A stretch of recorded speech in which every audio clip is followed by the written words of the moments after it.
Is it not moving?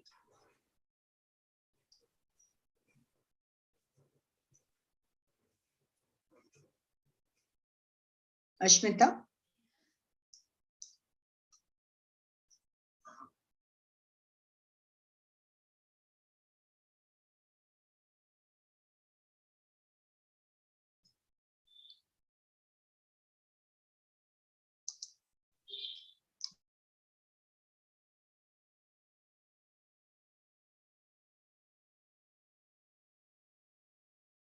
Hello, good evening, everyone.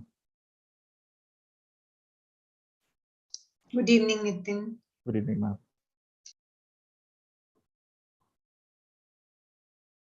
Good evening, Dr. Nitin. Hello, Dr. Karma. Good evening, sir. Hi.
Can start.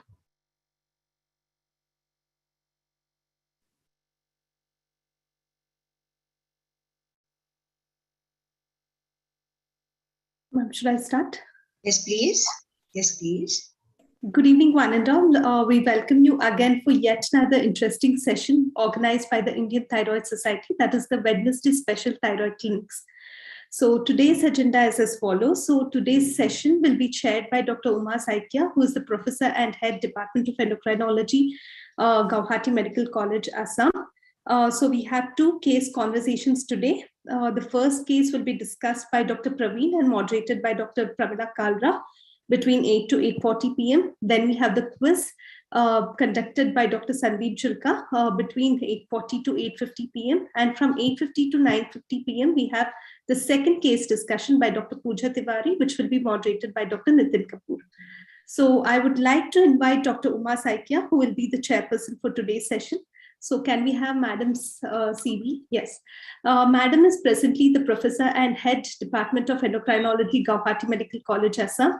Her areas of interest are thyroid disorders, reproductive endocrinology, disorders of sexual development. Madam has several publications in national and international journals to her credit. So, Madam, over to you to introduce Dr. Pramila Kalra, and then we will be starting with the first session now. Thank you so much. A very good evening to all of you. First of all, I'd like to congratulate the Indian Thyroid Society under the able leadership of Professor Sarita Bajaj for organizing this weekly CMEs. It has been a great learning experience for all of us.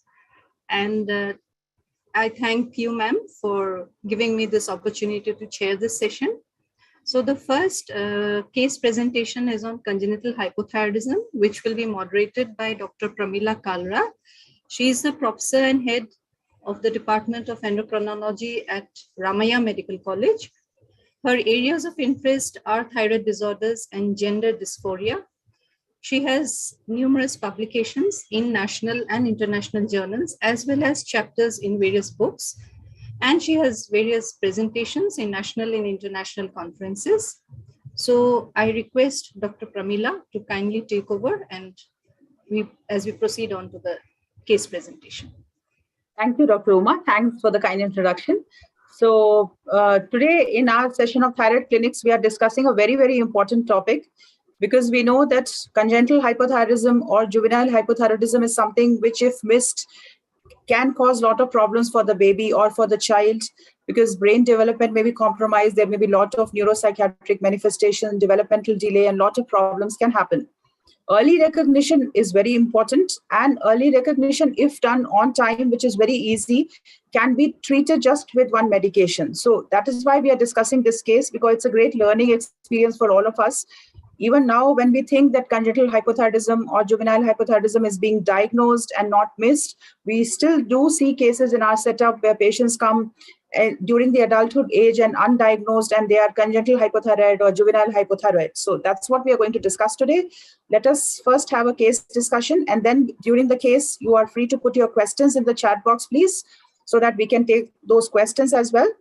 The presenter for today's case is Dr. Praveen N. He is a DM resident, second year at Guwahati Medical College. So he'll be taking us through the case, and then we'll definitely have the discussion on that case. So Dr. Praveen, you can start the case. Yes, ma'am. You can share your slides.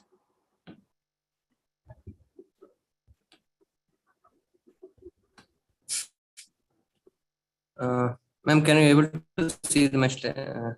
Yes, we can see. You can just make it full screen. Yes. PowerPoint karo, slide Just show. go full screen, full screen. You have to make it. Slide show. Yes, fantastic.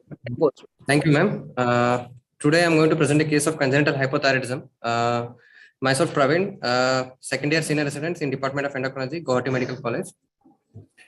We got a case who's a 38-year-old male with informant of elder sister hailing from Kamrup Metro, present with ventral hernia in Department of Surgery.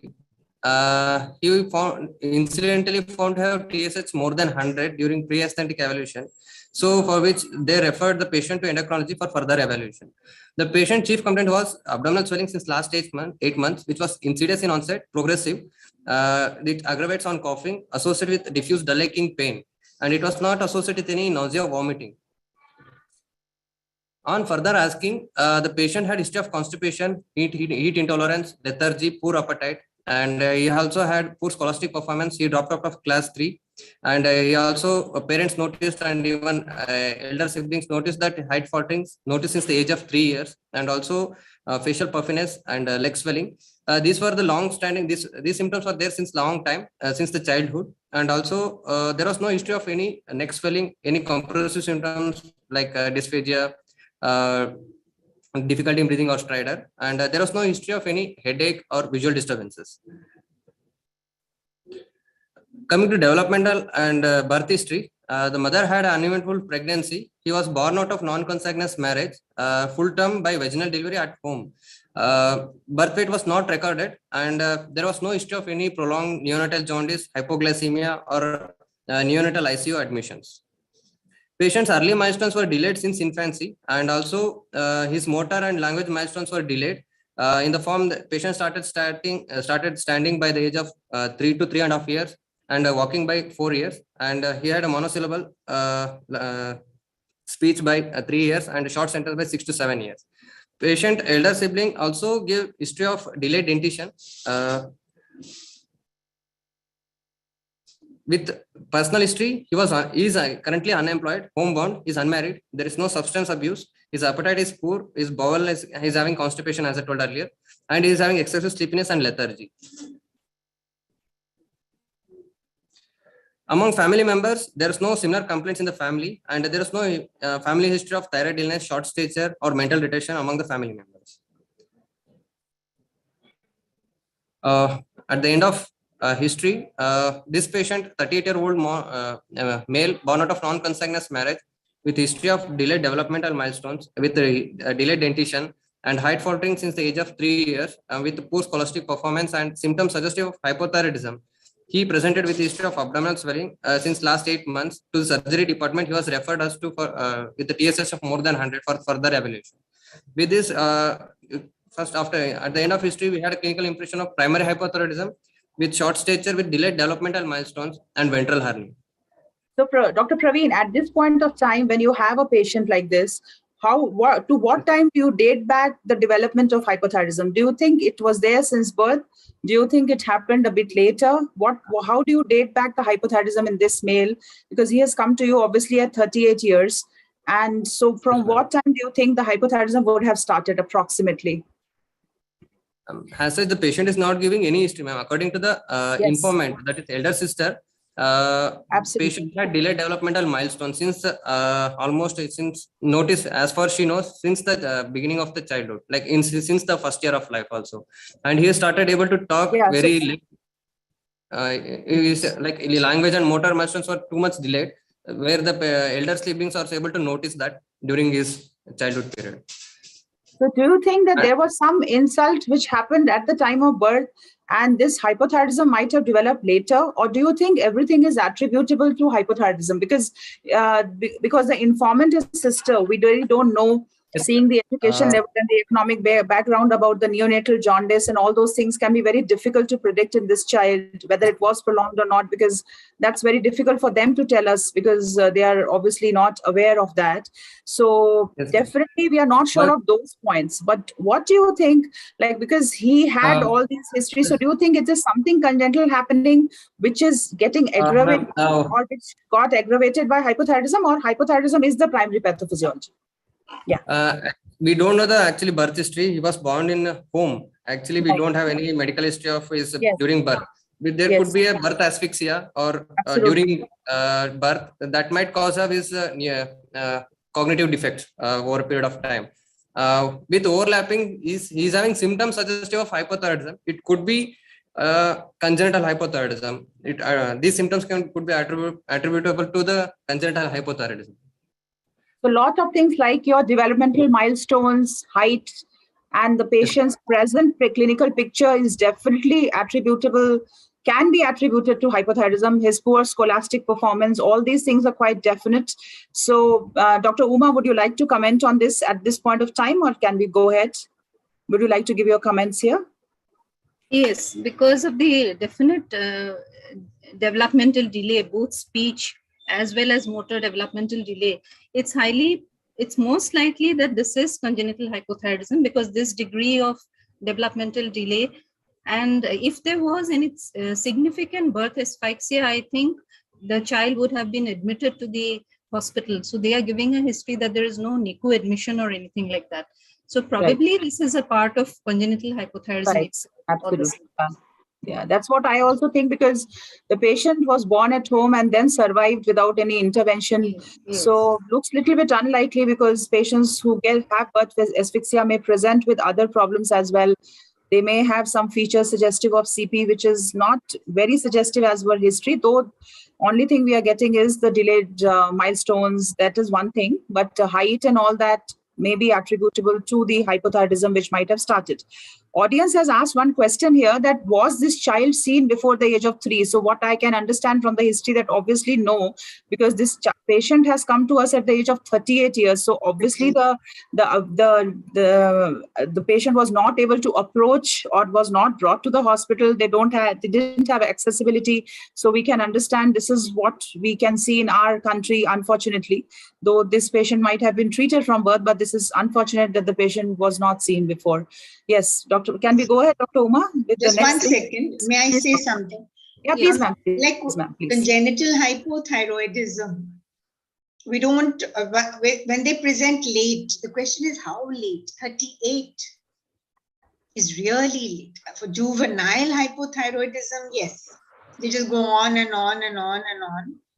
But, and I always thought, like, of course, he hasn't gone into any serious, menomaxedema, coma. I mean, where is the hormone coming from?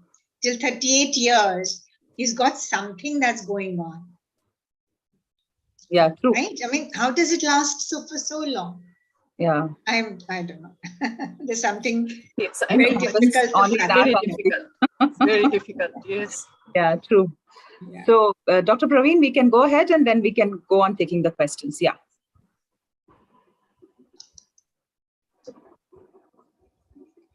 On examination, patient was conscious, oriented, and he was cooperative with a pulse of 62, regular low volume, and with a blood pressure of 122 with by 92, with respiratory rate of 14.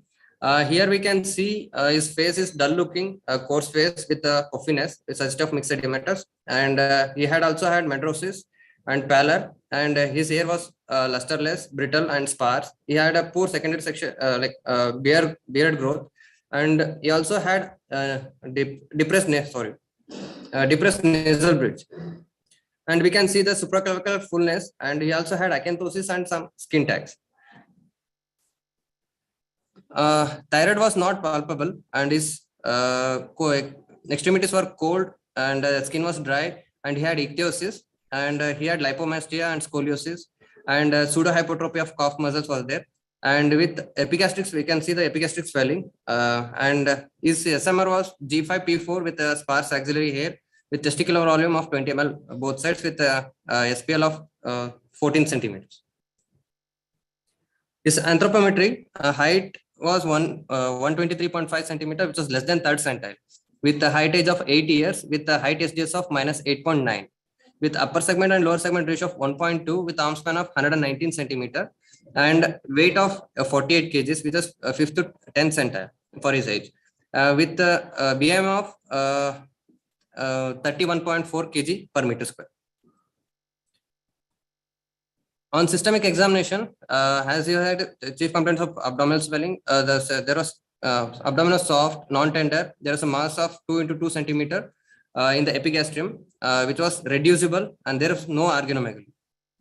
And central nervous system examination is conscious oriented with MMS of 12, with IQ of 36, with normal cranial nerves. And on motor examination, patient had pseudohypertrophy of calf muscle and with a power of 4/5 in all 4 limbs. And the reflexes were delayed. And his sensory and cerebellar systems were normal, with the normal cardiovascular and respiratory system. At the end of examination, as 38-year-old male born out of non-consanguineous marriage with history of delayed developmental milestones, with the height faltering since the age of 3 years, with poor scholastic performance and symptoms suggestive of hypothyroidism, presented with history of abdominal swelling since last 8 months. On examination, found to have mixed edematous faces with a disproportionate short stature with non-palpable thyroid and a delayed relaxation of jerks with ventral hernia and moderate mental retardation. Our clinical impression was primary hypothyroidism with disproportionate short stature with moderate mental retardation with ventral hernia.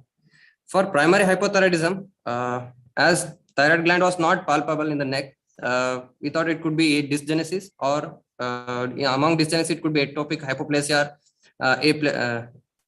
agenesis, or it could be juvenile hypothyroidism. Dr. Praveen, we stop here. Now let us figure out that whether we are going more in favor of congenital hypothyroidism at the moment or juvenile hypothyroidism, because now that is the first question which comes to our mind. Whether Yes. this patient is definitely congenital, because the history-wise everything was favoring congenital hypothyroidism, because the child has not had development of milestones from the beginning itself. Obviously, there was height delay, milestone delay, everything is favoring. And even the examination findings are favoring that. And you could not palpate any thyroid in the neck. You said thyroid was not palpated at all. So whether that is the first possibility which is there now, or you are still thinking in terms of juvenile hypothyroidism, and what are the reasons you are still thinking in terms of juvenile hypothyroidism? Juvenile hypothyroidism, when there could be hypoplasia of thyroid. There is some amount of thyroid tissue which will not be clinically palpable, and or it could be ectopic thyroid which is not clinically palpable. It could be along the descent of the thyroid gland. It could be anywhere else. So it's hypofunctioning thyroid gland. That could also explain the congenital hypothyroidism. With juvenile hypothyroidism, it's more like as the delayed developmental milestones, considering developmental milestones, more goes in favor of congenital. And So you mean to say that there's an atrophy of the thyroid which has happened over a period of time, and that is why we can still explain that how this patient has survived till now without any medication, without any treatment. Are we trying to put it like that? Because there was a possibility, even if there was not a hypoplastic, it was a properly developed thyroid maybe.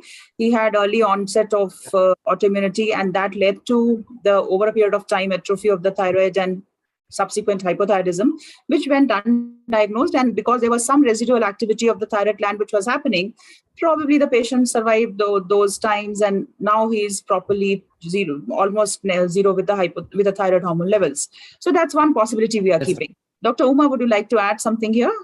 Dr. Sarita Bajaj ma'am, you would like to add something here?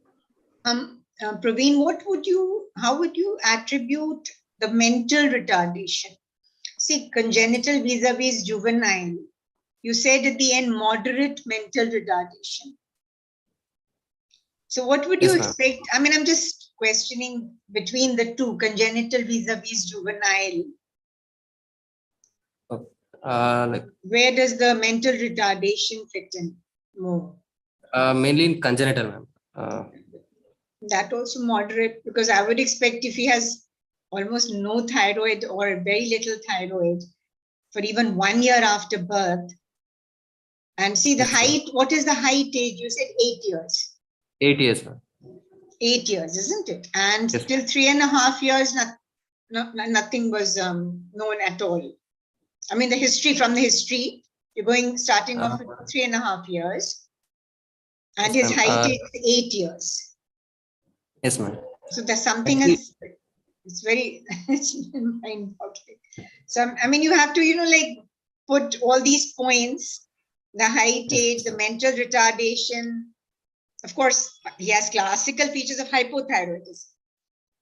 But which features will help us differentiate between congenital and juvenile is the point. Points favoring congenital is mental retardation and delayed developmental milestones.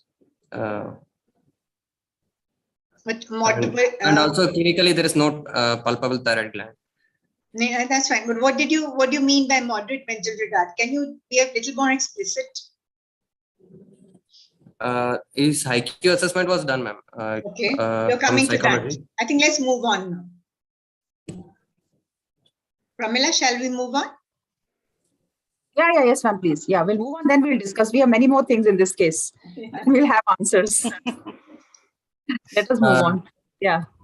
With this investigation, patient presented to us in endocrine department with a TSH of more than 100, with a free T4 of 0.19 nanogram per deciliter, with anti-TP of 64. It was positive in this case. And with the routine investigation, patient had anemia with hemoglobin of... Previous slide. Dr. Praveen, shall we go to the previous slide and we stop here and do a discussion here? Now, how do we explain this? Next slide, please. The antibodies. How do we explain this if it is congenital hypothyroidism? One thing we can, patient had some residual thyroid tissue, could be hypoplastic or ectopic, where the patient developed autoimmunity during his early period. like in childhood. So that could We are explain trying to say there are. Yeah, please go ahead. Please go ahead. Please. Yeah, sorry. Over a period of time, a patient might have developed this autoimmunity, which has caused destruction of gland, like whatever the residual tissue or hypoplastic tissue is there, that could be destroyed. So we are trying to say that the thyroid was not developed properly, and then on top of that, the patient developed the autoimmunity. That is how we are trying to put it here. Or we are trying to say the thyroid was properly developed. The autoimmunity happened very early, because thyroid autoimmunity can start in very young age also. And there are entities of chronic lymphocytic thyroiditis in infancy also, which is well known. So do you think that it is that, or it is the congenital, there was already a problem with the thyroid development, it was not properly developed, hypoplastic, or whatever we are trying to put the cause as, and then there was an autoimmunity, or it is just initial autoimmunity only which happened? Like we know that there is an entity which is very rarely reported, like chronic lymphocytic thyroiditis, which can happen in infancy also. And there are syndromic lymphocytic hypothyroiditis also, which can happen in early age, though they may have other associations like type 1 diabetes and other things, but there is a separate entity which is very rarely reported of chronic lymphocytic thyroiditis. So do you think that could be the rare possibility, or it is congenital hypothyroidism and then antibodies we are not able to explain?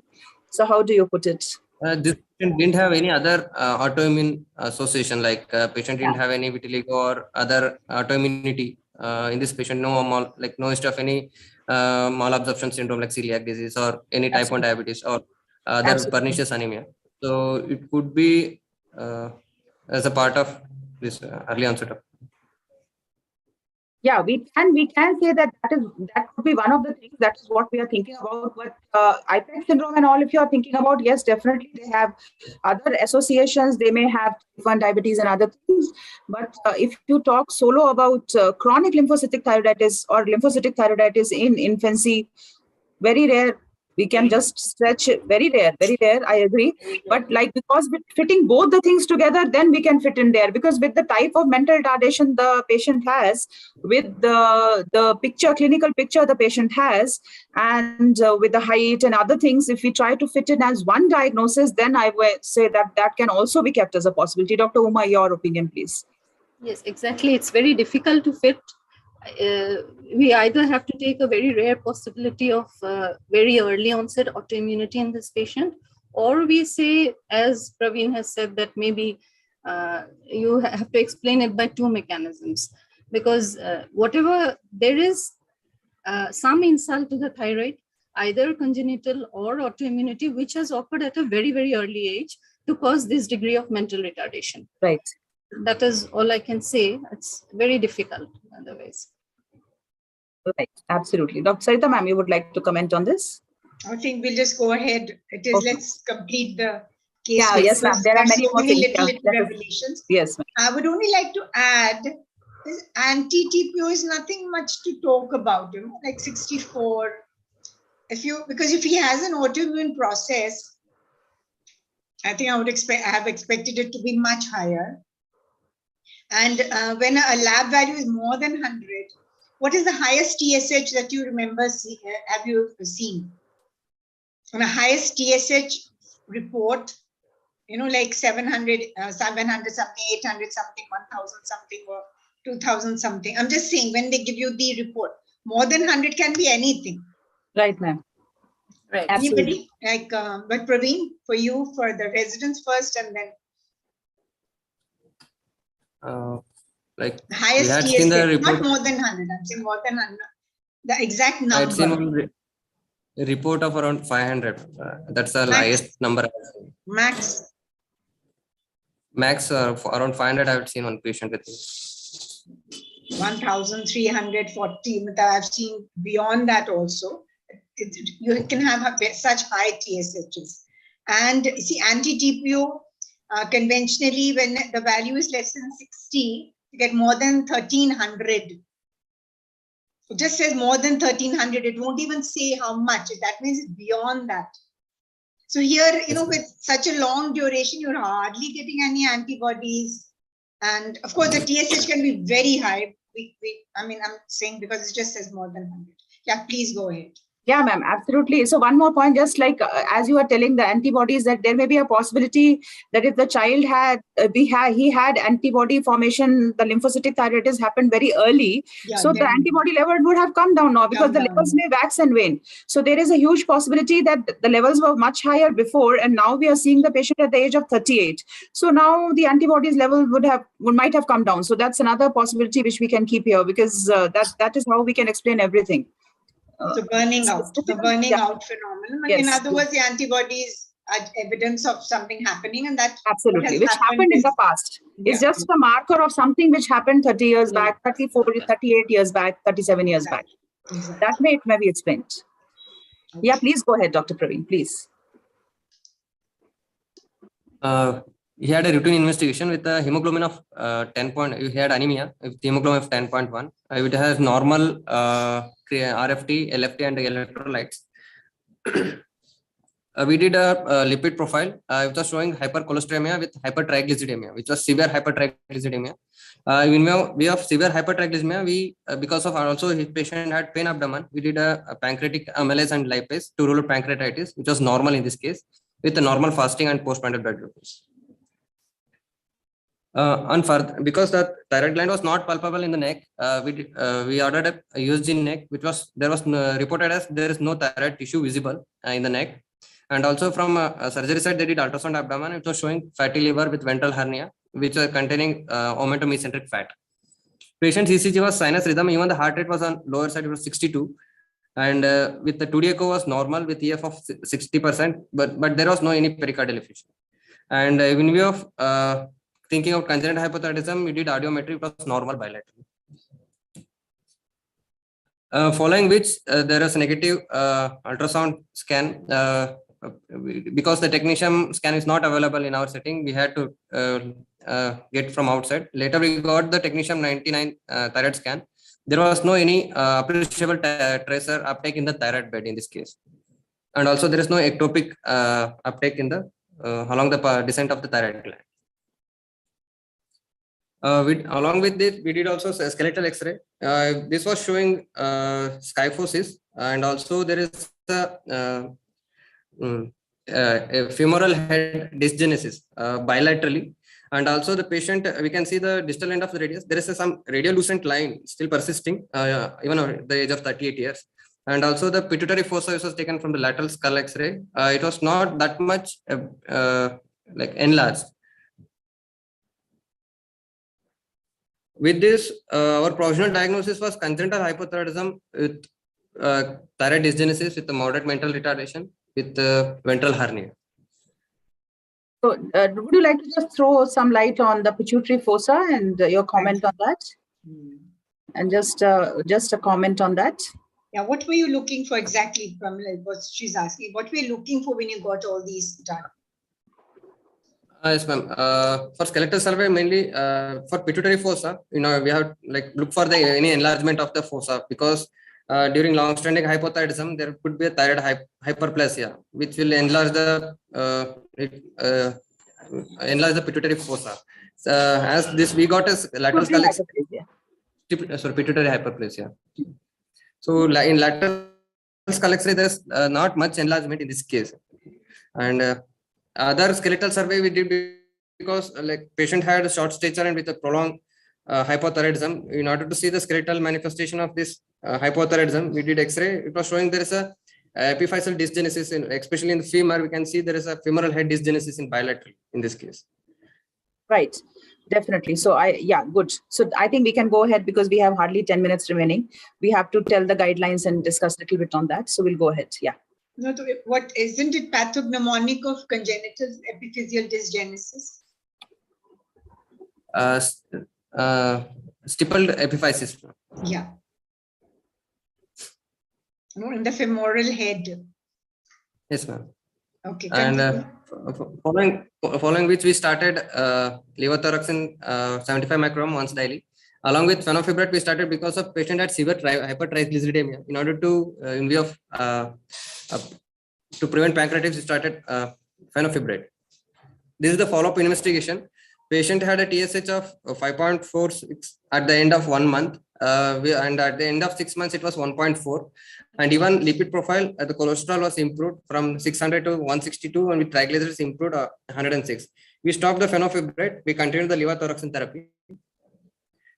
This is the photograph of the patient before and after the treatment, after 6 months of treatment. As we can see, the marked improvement in the myxomatous features in this patient, and also patient underwent surgery for that hernia. We can see the scar over above the umbilicus. And patient well-being also improved significantly after this. Even the lipomastia has improved. Even lipomastia is also decreased. Yeah, we can go ahead. The main concern in this patient was the patient presented at adulthood, and also the patient had severe dyslipidemia and mental retardation, and has a adult hypothyroidism itself is a severe risk. Coming to congenital hypothyroidism, it's one of the most preventable cause of mental retardation. Majority of the patient will at the time of birth will have asymptomatic presentation, or there could be classical presentation like patient have lethargy, failure to thrive, prolonged jaundice, and constipation, hypothermia in this early in newborn baby.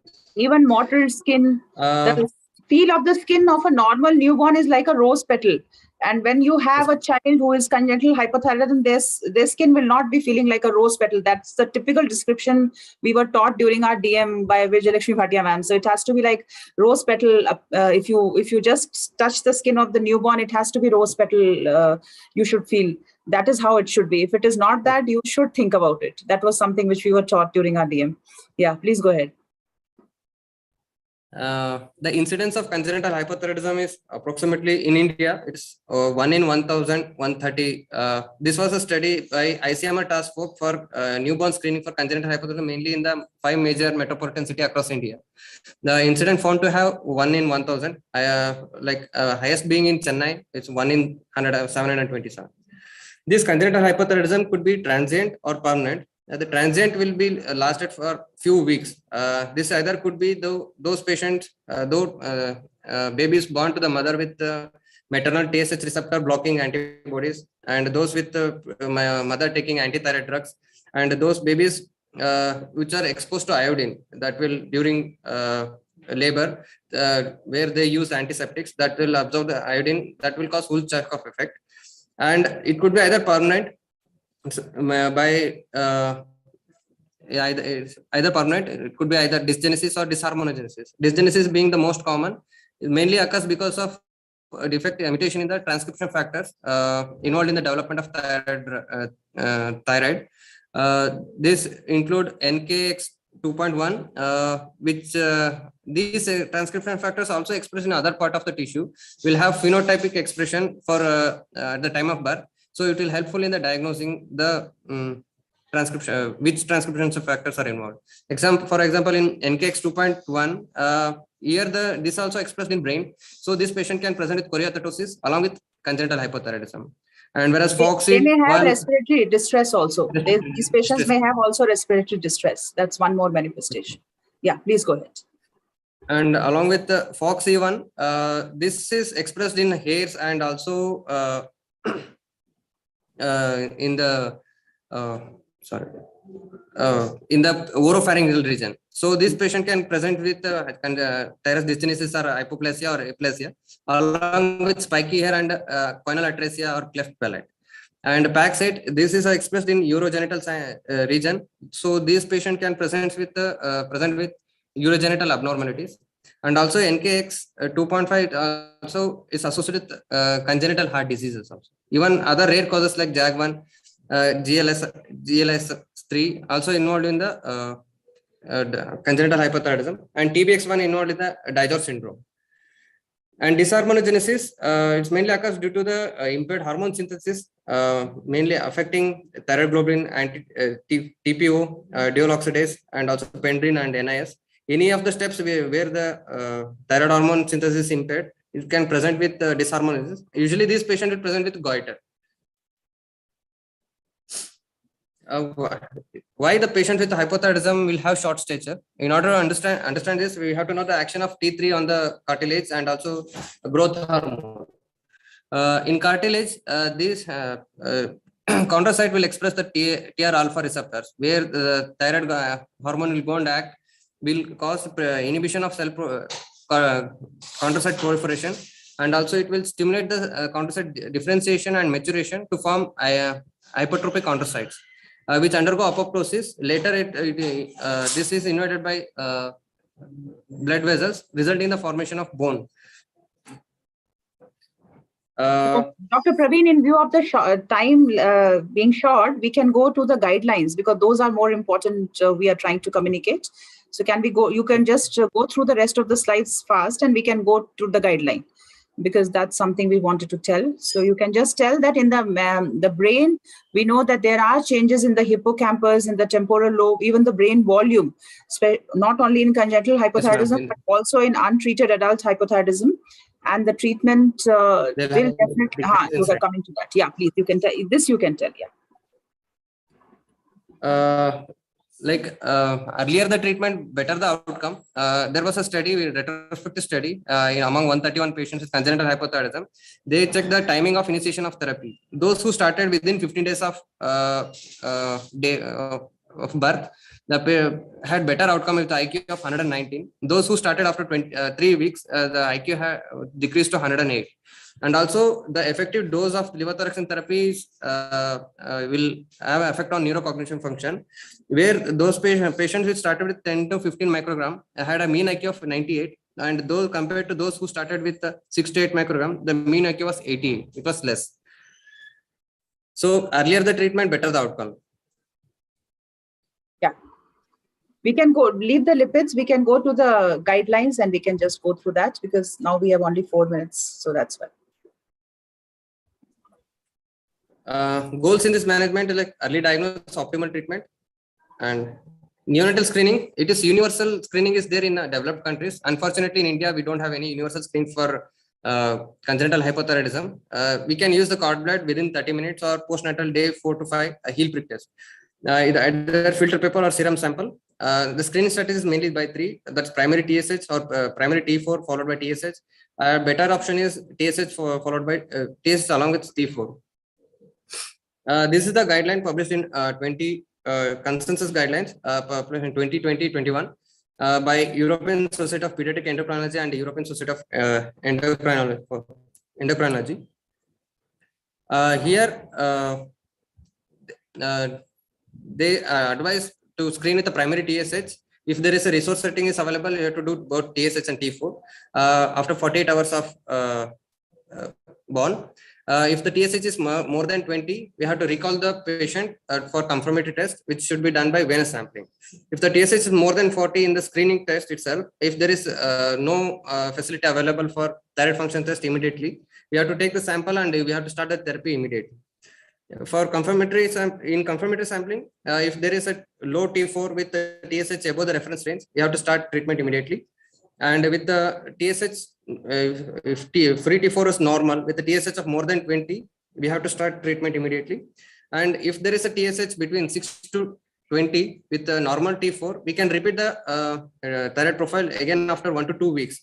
If still there is a TSH of 6 to 20, and with the FT4 is normal, we have to start treatment, and later we can assess at the age of 3 years. Do we have any other slide, Dr. Praveen? Guideline recommends to start therapy before imaging. Also, we can use radio setup or ultrasound. X-ray knee to just check the severity of hypothyroidism in utero. If there is an absent epiphysis in the distal end of femur or proximal end of tibia. The levothyroxine is the treatment of choice. Started immediately with a dose of 10 to 15 microgram if the FT4 is less than 5 picomole per liter. If dose, we can give a low dose of 5 to 10 if the FT4 is within the specific age-specific reference interval. And it can be given along with food, but the timing of dose should be the same daily. And in newborns, we have to give it with mother's milk only. In neonates, infants, it has to be with mother's milk only.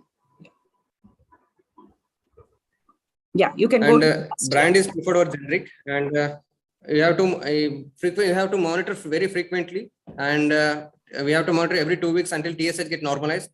Once TSH gets normalized, we have to monitor once in 1 to 3 months up to first year. After 1 year, up to 3 years, 2 to 4 months. And after 3 years, you should be monitored every 3 to 6 months until the growth is completed. Where those who diagnosed with central hypothyroidism, again we have to treatment with the same treat with the levothyroxine with the those who have severe hypothyroidism. You have to start with 10 to 15 microgram. The target level is FT4 above the median range of reference interval. This is the newborn screening guidelines for congenital hypothyroidism in India, recommended by Indian Society of Pediatric and Adolescent Endocrinology. It was published in 2 parts, part 1 and part 2. Part 1 is screening and diagnosis and confirmation. Part 2 was imaging, treatment and follow-up. This is the flow chart given by the guideline. We have to do the ELPIC or cord blood test on the first screening. If the TSH is more than 20, you have to go for confirmatory test. If TSH is more than 80, we have to take the sample and you have to start the therapy immediately. If TSH is more than 40, we have to go for confirmatory test. If TSH is between 20 to 40, we have to do the second screening, repeat TSH. With the TSH more than 20 within less than 2 weeks or TSH more than 10 after 2 weeks, you have to go for confirmatory sampling. During in confirmatory sampling, if confirmatory venous sampling, if TSH T4 is normal, no need for treatment. If there is a low T4 irrespective of TSH, we have to start treatment, and imaging should be established. Treatment should be initiated immediately. Should not wait for any imaging. If T4 is normal, if the TSH is high, that is elevated TSH more than 20 after 2 weeks, within 2 weeks, or more than 10 after 2 weeks, you have to repeat the TSH after 2 weeks. If TSH is still more than 10, we have to start therapy and reassess after 3 years of age. If it is less than 10, no need for treatment. Yeah. So thanks, Dr. Praveen. I think we are done with the slides. So you have any final concluding? Yeah. So that is what we are trying to convey here. That that screening is the most important. That is what you are trying to convey. And yeah, you can tell if you want to tell any point. Yeah, please, Dr. Praveen. Yeah. There should be universal implementation for neonatal screening for congenital hypothyroidism across India. This will helps in prevent the mental retardation among these patients. And early diagnosis and treatment result in the optimal growth and neurocognitive development. And early detection for severe risk factors and management in hypothyroidism will prevent severe morbidity and mortality. So that's what is important, that whether it is congenital hypothyroidism or juvenile hypothyroidism, in this case, we don't know. But what we can say that it started very early. That is what we can interpret out of the case scenario. And somebody has asked that if the thyroid, like scintigraphy is not showing any thyroid, so how do we explain the TPO positivity? So we discussed that point. What we said that probably this happened very early in life. There is a possibility that there was a lymphocytic thyroiditis which happened very early in life, which is possible, which is a known entity. And the TPO antibodies maybe were very high at that time. And over a period of time, there is thyroid atrophy which has happened. And probably that may be the reason, because it's a very long-standing hypothyroidism which is untreated. But the message we are trying to communicate through this case is we have to screen. We have to screen with cord blood. We have to confirm. We have to start the treatment before the child or the baby leaves the hospital. That is the most important, because many a times what happens, they get discharged and then they are called for follow-up and they never come back. So this is something which happens in our country very commonly. So we should see to it that we decide before the child leaves the hospital, the baby leaves the hospital with the mother, about the treatment and take a call what is to be done. And treatment is the only way to save and to see that the development, basically the neurodevelopment and milestones develop normally in that child. Because if we delay beyond 2 to 3 weeks, we will have some residual deficits, no matter even if the treatment is started after that. So that's why the treatment has to be started on time. And also the scintigraphy and other things are to be done, but we should not withhold the treatment for that. So we have to start the treatment.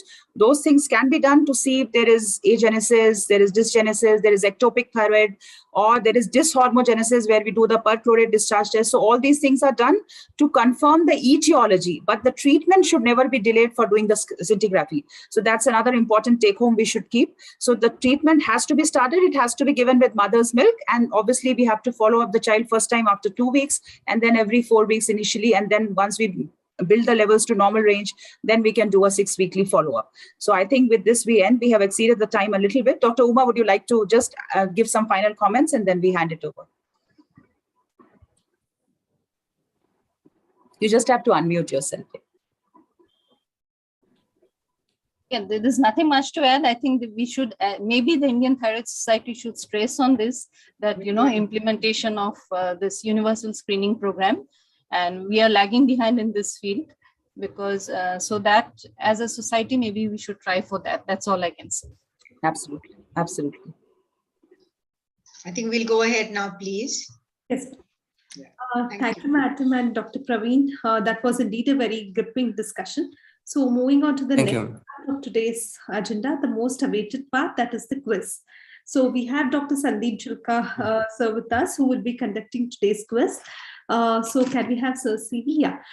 So Sir is basically the senior consultant in the Department of Endocrinology at Apollo Hospital, Indore. Sir has about 20 publications in national and international journals. He also has a chapter on the medical management of pituitary tumors, which is in progress. He's participated in numerous phase 3 and phase 4 clinical trials.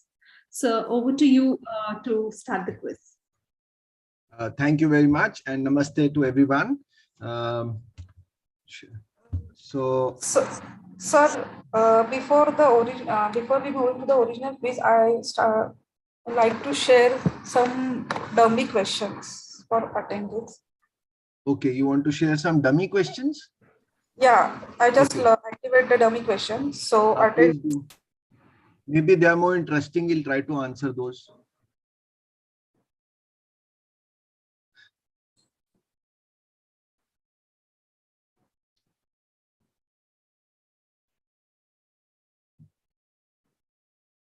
Controversial questions you're asking. I think we should have very clear-cut answer. These are the most controversial at the moment. We should not put it only. Yeah. So, is it okay? Yes. Now I go to the original quiz. So my screen is visible? Yes, sir. Before you started, I wanted to do some announcement. Yeah. So to participate in quiz, you can look at the screen over here, and when you want to answer, you click the poll icon and go back to your question. Whenever you want to look at the screen, you can close the poll and come back to your answer. Just launch the original. I think Sandeep, you can repeat that. So what I understood is that if you can you please repeat it? The IT team can repeat it once more. Yeah. Ashmita, so please. Yeah. So those participate in quiz, you can look at the screen, which is the service presenting there, and you want to go back to the quiz for the question.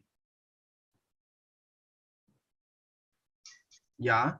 Already launched the poll. You can go ahead with your screen. So should I start? Yes, okay. Yes, please. Okay, thank you so much, Sarita madam, for giving me an opportunity. So I'll start. Just before I start my questions, what I've done is to make it interesting. I've added few cases from my thyroid, whatever cases I've seen over a few years.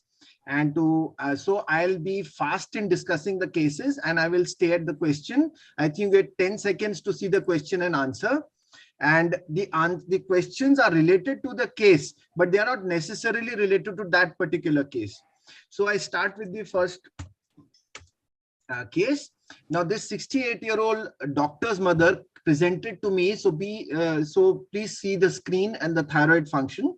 Presented to me with this thyroid report in which T3, T4 is high and TSH is high as well. I ordered a free T4. The free T4 came as 3.33 nanogram per deciliter, the upper limit being 1.76 deciliter. I ordered a thyroid scan, which came out to suggest mild thyrotoxicosis in this case. And this is the thyroid scan, how it looked like. So supposing obviously there are two differential diagnoses I know for this case. But supposing we entertain a diagnosis of secondary hyperthyroidism, which tests would you perform to confirm the central hyperthyroidism and possible co-secreting hormones? So you'll get 10 seconds to answer. Answer A, this is MRI plus alpha subunit of the glycoprotein hormones, MRI plus beta subunit, MRI and alpha subunit, GH suppression test and pooled prolactin, and D is MRI and beta subunit and overnight dexamethasone and pooled prolactin. So 10 seconds.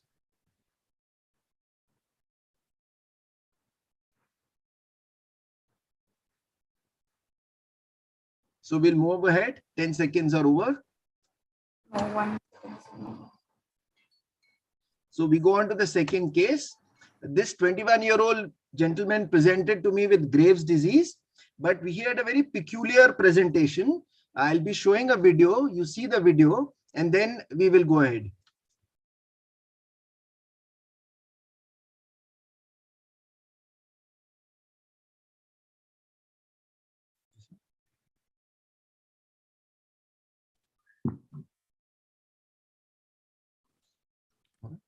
Asmita, is it possible for you to play the video?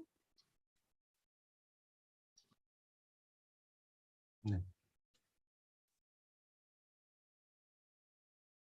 Can you see it now?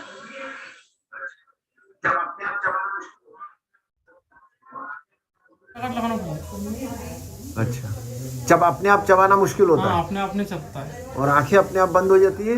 हो जाती है नहीं sir, अपने कर लो वाले और वहाँ से कोई दिक्कत नहीं, बस बाहर आ रही हाली थोड़ी बड़ी हो रही। और बोलने में भी कुछ बदलाव आया? हाँ, बोली में हल्का बदलाव आया, पहले ज्यादा तोतला था sir. Were you able to see the video? Yes, sir. Okay. So, as you would have guessed, the patient was referred to the neurologist. He was diagnosed to have hyperthyroidism with myasthenia gravis. The second lady presented with a hypothyroidism and ocular myasthenia. So now the question, this is second question. Out of the two, myasthenia gravis is more commonly associated with hyperthyroidism or hypothyroidism. Choices are A, hypothyroidism, B, hyperthyroidism, C, both equally, and D, data insufficient to comment. 10 seconds.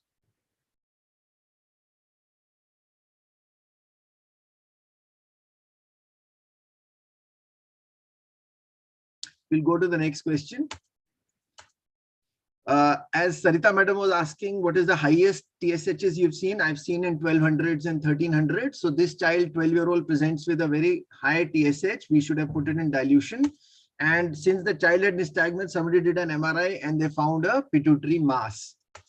So the question number 3 is, how would you manage a case with hypothyroidism with a pituitary mass?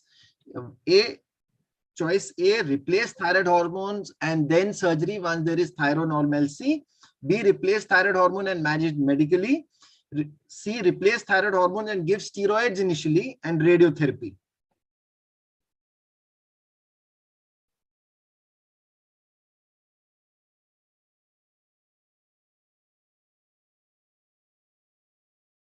We go to the next question.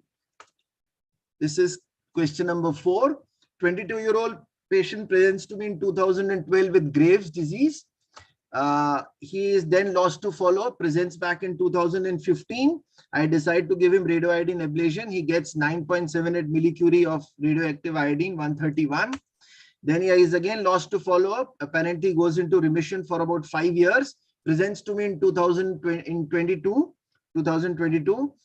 This month itself, again with relapse. So the question is, what are the predictors of relapse in a Graves' disease? The choices are A, female gender, large goiter, TSH receptor antibodies, high TSH receptor antibodies. B, male gender, large goiter, high TSH receptor antibodies. C, large goiter, orbitopathy and high TSH receptor antibodies. D, previous recurrence, orbitopathy, TSH receptor antibodies and a large goiter.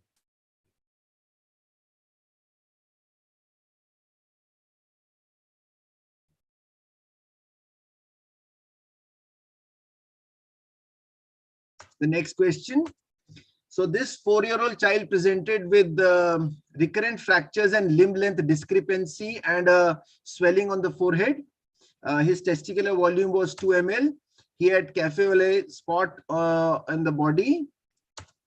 He presented with thyrotoxicosis. As you can see, his MRI showed multiple fibrous lesions, that is polyostotic fibrous dysplasia. So the question for this case is, what is the diagnosis and what are the associated endocrine metabolic abnormalities?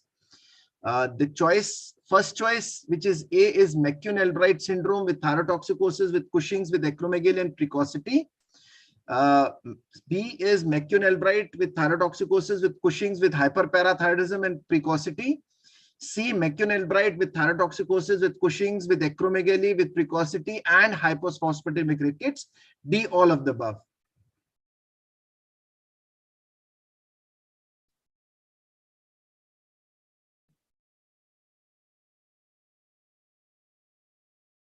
We go to the next case, case 6.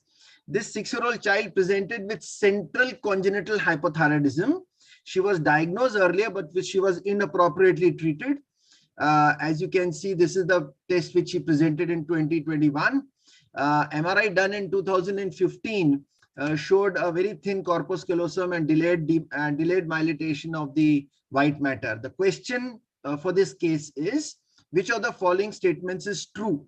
One should rule out the possibility, A, one should rule out the possibility of central adrenal insufficiency and then start treatment. Patients on GH therapy may require higher doses of T4, levothyroxine.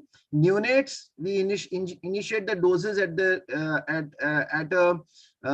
a dose of 10 to 15 microgram per kg per day, all of the above.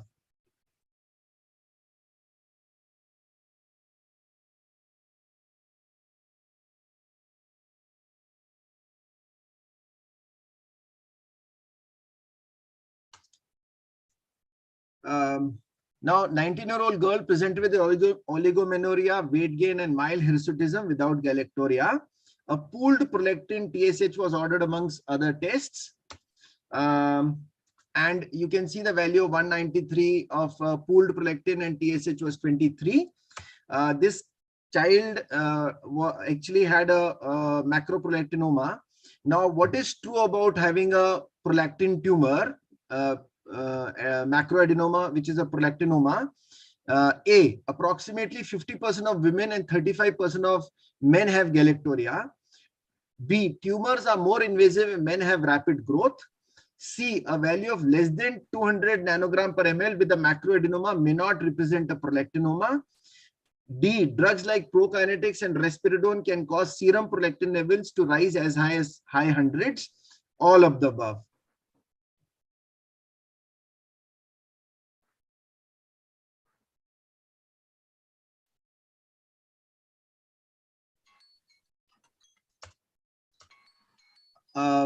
This is question number 8. A 54-year-old businessman suffered a road traffic accident with head injury. He had some internal bleed. He was managed conservatively, discharged. He had recurrent convulsions and was admitted several times for hyponatremia, was referred to us with this thyroid function test and with a sodium of 125. And this is the thyroid function test, low T3, T4 and TSH. So which of the following statements are true when managing this case? First is, to evaluate adrenal functions, do an insulin tolerance test. Option B, not to do an insulin tolerance test if the 9 AM cortisol is less than 6 microgram per DL. Option C, a short synectine test with low dose, which is 1 microgram rather than the 250 microgram. D, in a critically ill patient, a random cortisol of more than 33 microgram per deciliter rules out, and a cortisol less than 15 microgram per deciliter suggests adrenal insufficiency, and all of the above are true.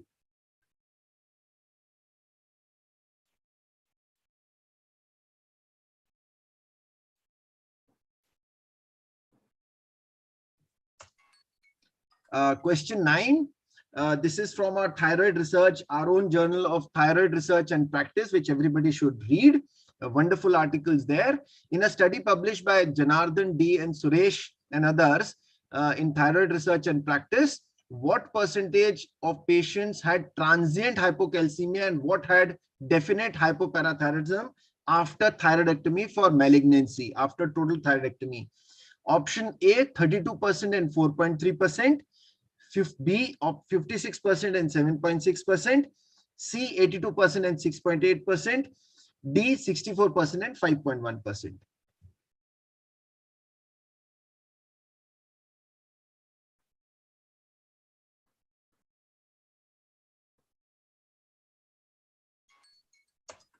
The last question is again from the same journal.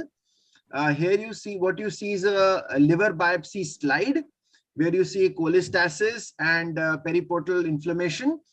All of the below mentioned are used in the treatment of this condition, what you see in the slide. A little bit of a difficult question. A, intravascular glutathione. B, corticosteroids. C, methimazole. D, lithium.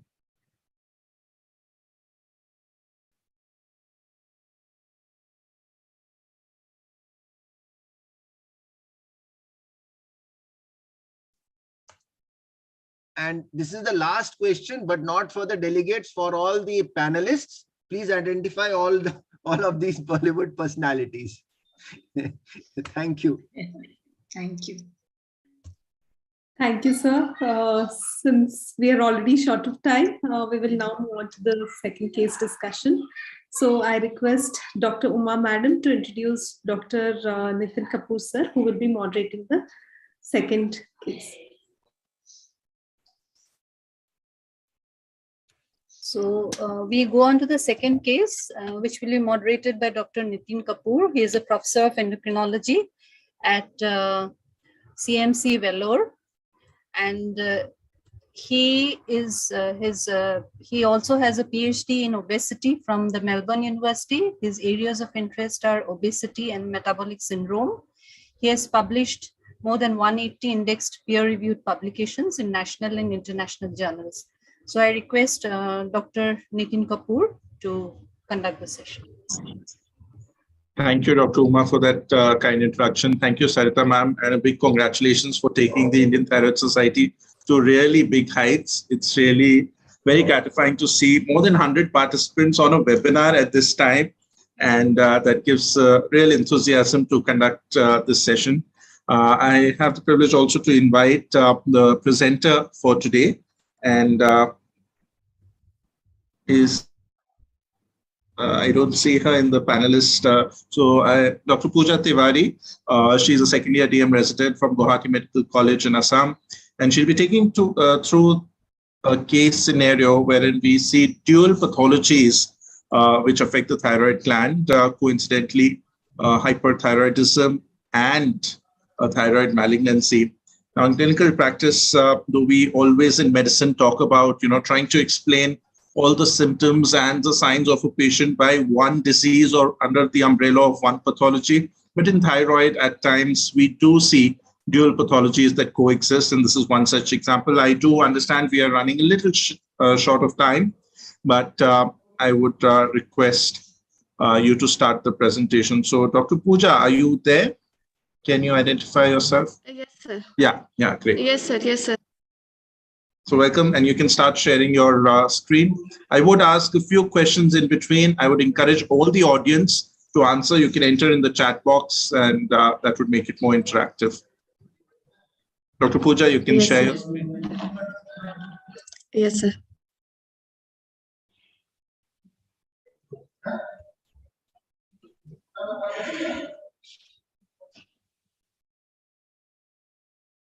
We can see your slides, just if you could make it as a slideshow.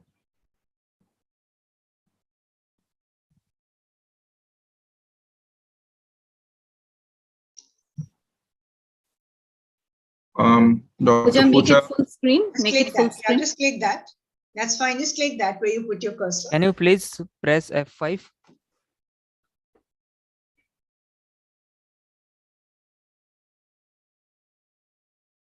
I think Dr. Pooja's screen is frozen. Yeah, I think she's got disconnected. I think something. Can you stop sharing and share again? Pooja, can you hear us? I think there is some network problem. I think there's some network issue. So I have Dr. Pooja's slides and I can share them from my side if But then that helps. she'll have to talk. She'll have to talk. So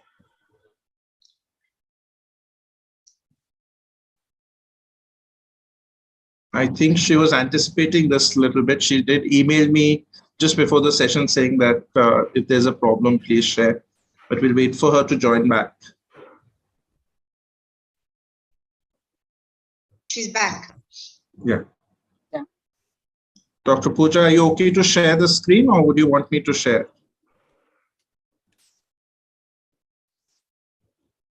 unmute yourself, Pooja. Unmute yourself.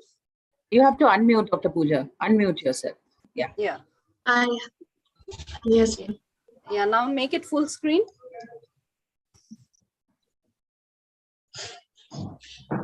Put it on the slideshow. Yes, ma'am. Sorry for this. Yes, ma'am. Done, ma'am. Just don't worry, just relax. Go ahead. Pooja, relax. Don't worry. Absolutely no problem. We've all had similar experiences in the past. Maybe worse. Worse than this. Okay, go ahead.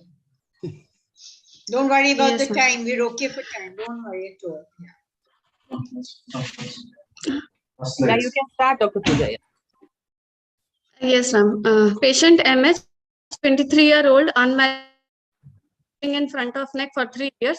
It was initially painless, slowly growing. For last 1 year, there has been a patient has noticed a rapid increase in the size of swelling. Along with these complaints, patient had symptoms suggestive of thyrotoxicosis for last 1 year. That is in the form of palpitation, sweating, tremulousness, weight loss, anxiety, and sleeplessness. Patient has not been on any treatment for these complaints in the past. Along with this complaint, patient there was no history of compressive symptoms as difficulty in breathing, change in voice, or difficulty in deglutition. There was no history of dyspnea or swelling of feet, no history of seizure, altered sensorium, or loss of consciousness. There was no history of eye symptoms as watering, redness, swelling of eyes, gritty sensation, or diplopia. There was no history of muscle weakness, bone pain, or fracture, and there was no history of fever or night sweats. And there was no history of hypertension, no history of tuberculosis or taking anti-tubercular treatment in the past, no history of HIV or taking antiretroviral therapy in the past, no history of diabetes mellitus, no any similar complaints in the past, and no history of any radiation exposure. Coming to the family history, there is no family history of goiter or neck surgery, no history of intake of thyroid medications by the family members, and no family history of thyroid carcinoma or any other malignancy. Coming to the personal and dietary history. Pause you here, Pooja, for a minute. You told us very nicely about a young girl who's presented with a thyroid swelling and symptoms of toxicosis. You mentioned a lot of negative history. For all the PGs who have joined us, she also mentioned about family history. So anybody has any comment? It's just think of toxicosis to begin with. What proportion of people with hyperthyroidism or thyroid toxicosis actually have a family history of toxicosis?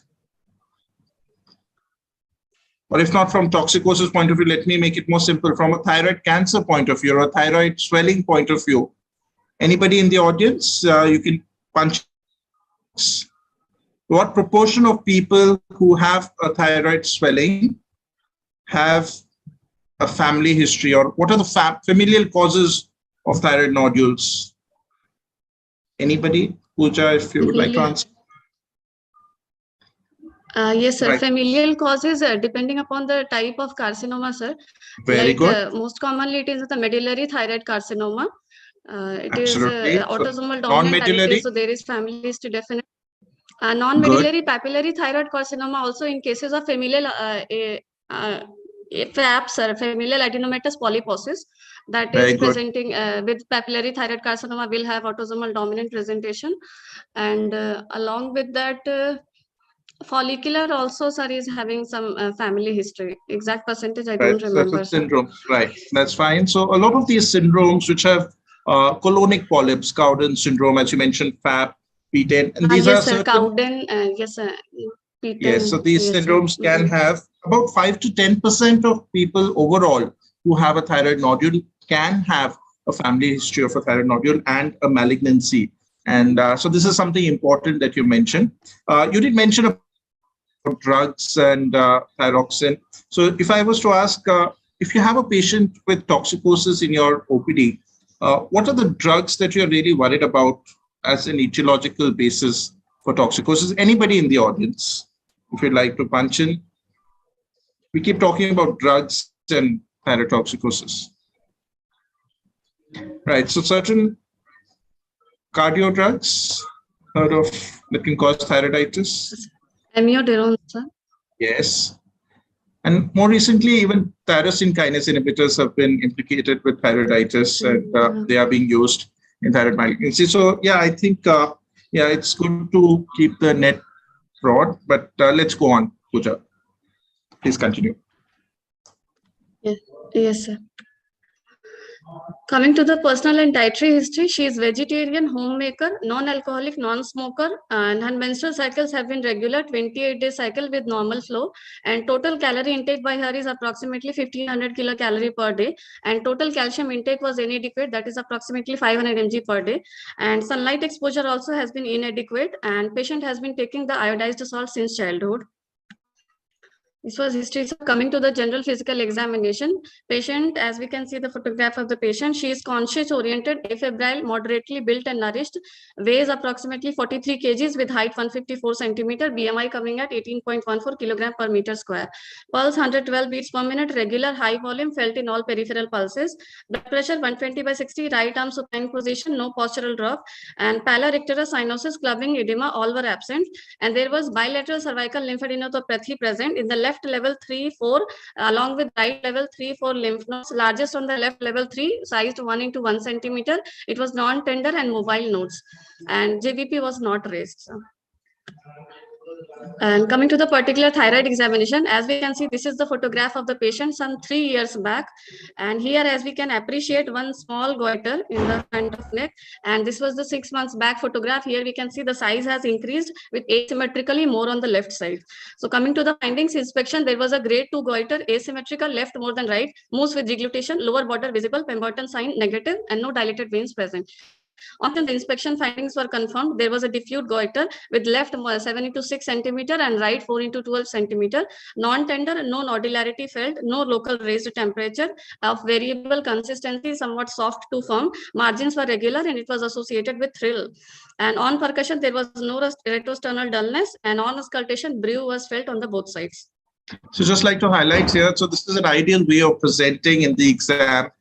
When you have a short case of thyroid and you have to examine, this is a very good format, and I'd really encourage everyone to practice this in your daily OPD so that it becomes a kind of a routine way for you when you present in the exam. That's a good way, good Pooja. Go on. Yes, sir. On hand, moist, warm, fine tremors present, onycholysis absent, no palmar erythema. In skin, acne was present, alopecia absent, no vitiligo, no dermopathy, no acropathy, no mucosal hyperpigmentation.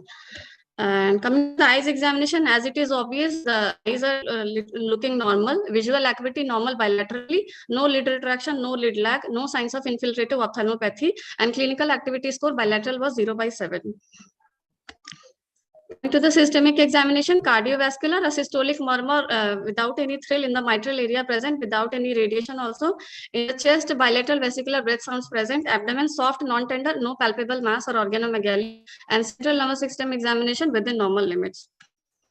So, this patient few points of concern, like there was a recent increase in the size of swelling noticed by the patient. There was gland asymmetry, as we already saw, the left more than right enlarged.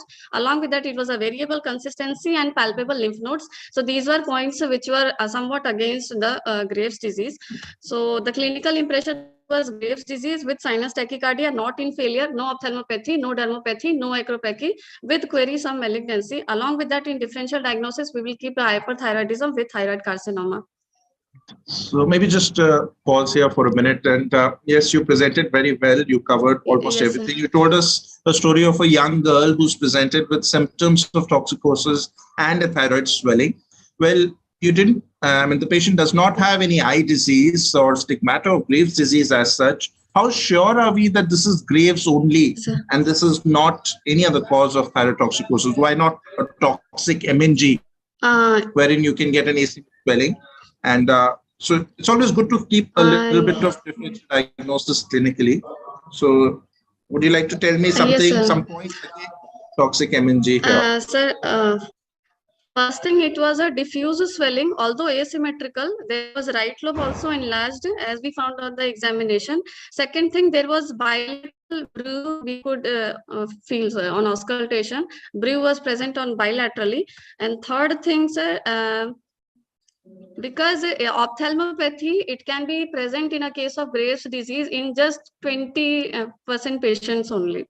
And so can't really on the basis of like on the basis of ophthalmopathy, like if present, that is confirmatory somewhat, but because there was a soft consistency also in some areas, bilateral brew was also present along with frank signs of thyrotoxicosis symptom signs.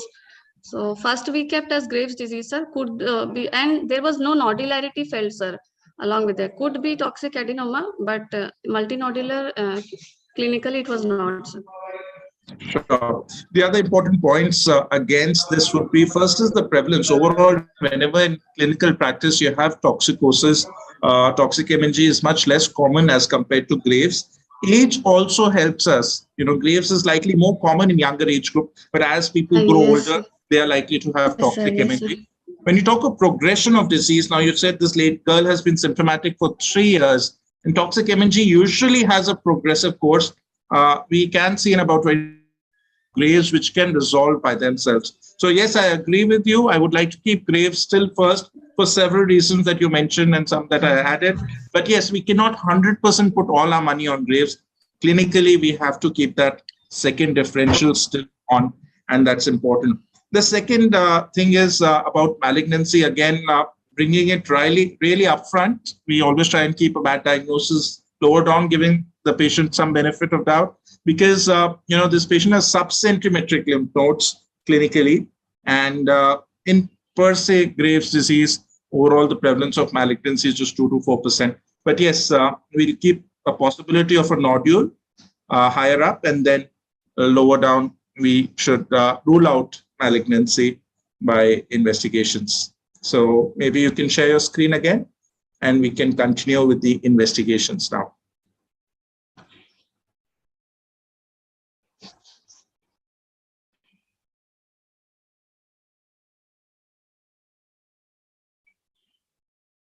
So in the meantime, if the audience has any questions, please post them in the Q&A box or the chat box.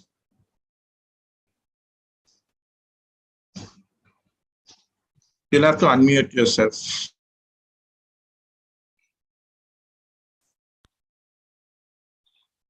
Unmute. There are questions from the earlier presentation. Continue. Site and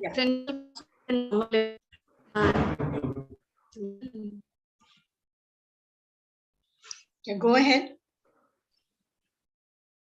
Go ahead, Pooja. Yes, ma'am. Baseline investigations, her total and differential counts were within normal limits, and there was mild anemia in the form of hemoglobin 10, and the renal function and liver function tests were normal. Vitamin D was 46.7 nanogram per ml, and sodium potassium electrolytes normal. Her baseline calcium, corrected calcium, was 10 milligrams per dl, and liver enzymes normal, and her fasting and 2 hours plasma glucose were also in the euglycemic range. Just a small question on that note. Can hyperthyroidism result in hyperglycemia? Yes, sir. It can. And if so, what is the pattern usually? So usually, so because rapid turnover of insulin, sir, there will be rapid. Usually, they'll have very low fasting. The fasting will all.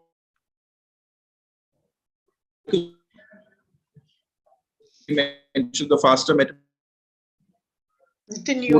think audio is problem anyway. Often fasting is not that high. We can go on to the next slide. Yes, sir. So thyroid profile, TSH was less than 0.005 million international units per liter.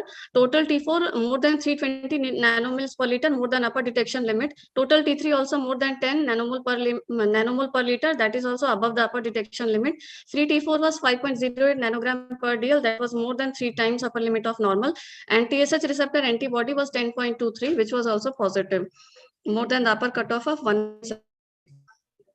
So again, as was emphasized before, And it's very ECG important in clinical practice when you have values as more than this thing, always go back to the lab, ask for these values to be done in dilution, because, you know, after treatment, if it comes, whether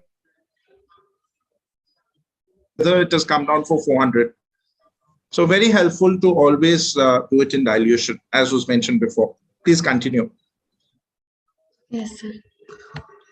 ECG showed normal steady, chest X-ray normal steady, 2D echo showed trivial mitral regurgitation and tricuspid regurgitation.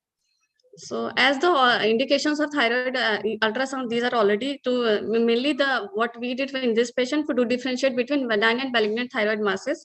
So, and this was the thyroid ultrasound done. It showed left lobe diffusely enlarged with architectural distortion, along with heterogeneous ecotexture with few calcific foci noted within, as it is visible here. And there was diffusely increased vascularity on the color Doppler study, as we can see here. Although as the ultrasound report, the right lobe appeared normal, and there were multiple subcentimetric lymph nodes noted in the bilateral level 2, 3, 4, and 5 stations. There was no comment on the malignancy finding if present in the lymph nodes. Right. So we you did went mention ahead about with the ultrasound, and that's important. Could you tell me some indications of doing an ultrasound in a patient with toxicosis? This patient obviously has thyroid nodules, so you need to do it. But when in a patient with thyroid toxicosis would you like to do an ultrasound? Does it help in any way? Yes, sir. In view of when there is a suspicious finding like suggestive of malignancy in presence of lymph nodes or asymmetrical swelling, and of if presence of some goiter, or it can be done for diagnostic purpose also. For US guided FNAC also we can do with that. Now, can it help us differentiate thyroiditis versus Graves? Definitely, yes, sir. Yes, sir. And it can also differentiate thyroiditis from Graves. With the increased vascularity will be present in case of Graves so disease. If done really well with an experienced sonologist, with the help of a color Doppler, it can help, and it's helpful in pregnancy and lactation when we cannot do a thyroid uptake study, and if the TRAB is not available, it may be helpful there. Right. Please continue. Yes, sir. Yes, sir. Yes, sir. So in this patient, as these are the indications of FNAC in thyroid, we went ahead with FNAC in this patient for confirmation and categorization of clinically obvious thyroid malignancy, as we were suspecting already. So this is the FNAC finding. As we can see, this is a low power view showing the thyroid follicular cells arranged in the papillary structures. Here the normal follicular cell arrangement and colloid is lost. And this is a high power view. We can see here increased cells along with cellular crowding and overlapping with increased nucleocytoplasmic ratio, and along with moderate anisocytosis, and along with we can appreciate the nuclear characteristics like in the form of nuclear grooving as visible here, and some intranuclear inclusions. So on the basis of papillary and typical nuclei features, this was suggestive of papillary thyroid carcinoma, Bethesda category 6.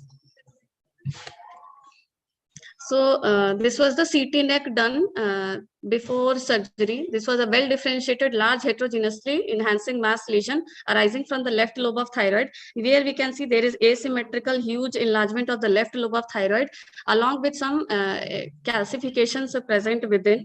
Along with this right and trachea is compressed by the left lobe of thyroid, and the right lobe and isthmus is visible here. In this view, as we can see, the trachea has been deviated to the right side because of the tumor. And in this view, as we can see, there is again the left lobe hugely enlarged, compressing the trachea and the external neck veins on the right side. And the lung field visible here, as we can see here, there is no infiltration present. And this also another view showing the splaying of the neck muscles. So it was a large heterogeneously enhancing, which tells us why CT is sometimes required. We routinely don't do CT scans for all thyroid malignancies, but yes, this is a classical patient where we need to know the extent, the infiltration is preoperative staging, but we don't usually do CTs for all malignancies. This is a classical case where it is required. Yes, sir. So again, in the CT, there was no comment on the lymph nodes, just subcentimetric lymph nodes were mentioned in the bilateral level 1B, 2, 3, and 4 station. So diagnosis as Graves' disease, papillary thyroid carcinoma with lymph node metastasis, sinus rhythm not in failure without ophthalmopathy, dermopathy or acropathy. So patient was started on tablet carbimazole 20 mg thrice daily along with propranolol 10 mg thrice daily, and patient was planned for definitive management in the form of in view of malignant changes as suggested by imaging and Fnsc finding. On 9th of February 2022, the patient underwent total thyroidectomy with selective neck dissection level 2, 3, 4, 5 and 6. After So how many on days the, of treatment with antithyroid drugs did the patient go for surgery? It was approximately 1.5 months, sir. The patient first time came in the mid-November and the surgery was done in February. Sure. Sometimes it may be important to give clearance from an endocrine perspective earlier on. And in that case, we can definitely go up much higher up on the doses of beta blockers. And once the heart rate is controlled and overall clinical toxicity comes down, even if the TFT is not normalized, we can give clearance in such cases to prevent the spread of the tumor further on. So in this case, anyhow, it was yes, a long sir, gap. Sir, it was given earlier only because even after this much time, the thyroid profile was not fully normalized. So we gave clearance even before that only. But, sure. Post-operative course, 6 hours after surgery, patient had hypocalcemic seizure and tetany, and patient was started on IV calcium infusion, approximately 70 to 100 mg per hour, which was continued for next 10 days, along with oral calcium and active vitamin D3. After that, patient was shifted to oral calcium, which was approximately 3 grams per day in divided doses, and active vitamin D3, which was 1 microgram per day in divided doses. Patient's plasma PTH hormones were done 10 days post-surgery, which was low, suggestive of hypoparathyroidism, and she was continued with calcium and active vitamin D supplements. Patient was then planned for post-operative follow-up like thyroglobulin and functional imaging, but it was deferred by patient and family. And on post-op day 3, patient was started on thyroxine replacement 100 micrograms per day. This is the post-op course. On the day of operation, this was the calcium level. This calcium level was done 3 hours after starting patient on IV calcium infusion. So it was from baseline, it had come down to 8.9 on replacement it was. And subsequently, as we can see, the calcium levels are on the low side only. And along with that, there was magnesium also there was mild hypomagnesemia also, which was corrected orally in the form of MGD3, some 20 milliequivalents twice daily.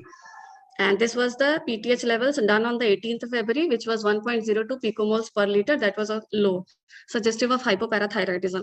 As we can see, the 3 months later, when patient again came on 5th of May, calcium was 4, corrected calcium, along with phosphate was 13.5, again suggesting hypoparathyroidism. So this patient in particular had a very severe hypocalcemia. Are there any predictors pre-operatively that can help you predict when somebody will have a post-op hypopara? Yes, sir. Presence of thyrotoxicosis, severe thyrotoxicosis, vitamin D deficiency, and renal impairment preoperatively, large goiter, and preoperatively vitamin D deficiency or calcium deficiency also can be predicted. True. Yeah. So I think magnesium is also something very important to the chat. I've just put one paper from our center, which looked at the role of magnesium post-operatively in patients who undergo thyroidectomy and how important it is to predict hypocalcemia. Dr. Sandeep has put a question on hungry bone syndrome. Though the phosphorus level here has been a little on the higher side, so that suggests more of hypopara than hungry bone, and especially at the May month, the phosphorus is really high. But yes, because of the extensive surgery in malignancies, many times they will not be able to preserve the vasculature, and that could be one reason. A very severe course. Usually, I haven't seen somebody receiving IV calcium for so long, 10 days post-op, except in hungry bone or in PHPTs, but not really in thyroid. 2 to 3 days, and then we move on to orals. Dr. Julka, sir, please. Yeah. So you remember that echo showed MR and TR? Did it show MR and TR in a young girl? So was that precipitated by thyrotoxicosis, hyperthyroidism? Probably yes, sir, because of thyrotoxicosis. Isolated right heart failure. We have 2 cases of isolated right heart failure with thyrotoxicosis which covered on treatment. So sometimes you can have and they are exquisitely sensitive to coagulants. Supposing you give Yeah. So that's an important point. We move on. Okay, sir. Meanwhile, the patient's histopathology report came. Here, as we can see in the low power view, as suggested by Fnsc only, the thyroid follicular cells arranged in the papillary arrangement. This is a high power view, again showing the nuclei and along with the cellular arrangement. Here we can see the nuclei typical of the papillary thyroid carcinoma. In the form, there is cytoplasm present, enlarged cell size along with moderate cytoplasm, and nuclei also are enlarged with clear chromatin, giving an orphan any appearance. This is another high power view showing. Here we can see some nuclear grooving as in this cell, along with nuclear inclusions are visible here. And this is another picture showing the lymph node. On this side, we can see the normal lymph node arrangement. And here, these are the papillary cells of malignancy. We can see the papillary cells invading into the lymph node, suggestive of lymph node invasion. And this is a low power view showing the capsule. Here also, we can see the capsule breach is present, and in between, it has been invaded by the papillae of the thyroid. And this is another view. This is showing a blood vessel. Here, this is the outline of a blood vessel lined by endothelial cell. And in between, this is the papillary arrangement of the cell, suggesting of the blood vessel invasion. This is another view showing a nerve fiber. And as we can see, there is no invasion by the papillae cells of the nerve fiber, but there is lymphocytic infiltrate present just on the periphery. And another slide that was mentioned in the HPA report, there was also evidence of muscle involvement, although we could not get the slide of that. So it was a stage as TNM 3B, N1B, and M0. So this was a well encapsulated. Yeah, I think histopathology plays a very important role here. And so there are variants which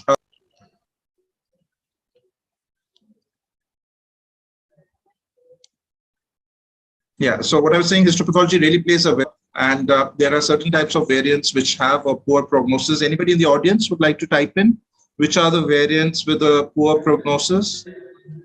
Or Pooja, would you like to tell? Yes, sir. Tall cell, columnar, Hobnail variant, and Untitled cell. Yeah, that's very important. So that you need to really discuss this closely with the pathologist.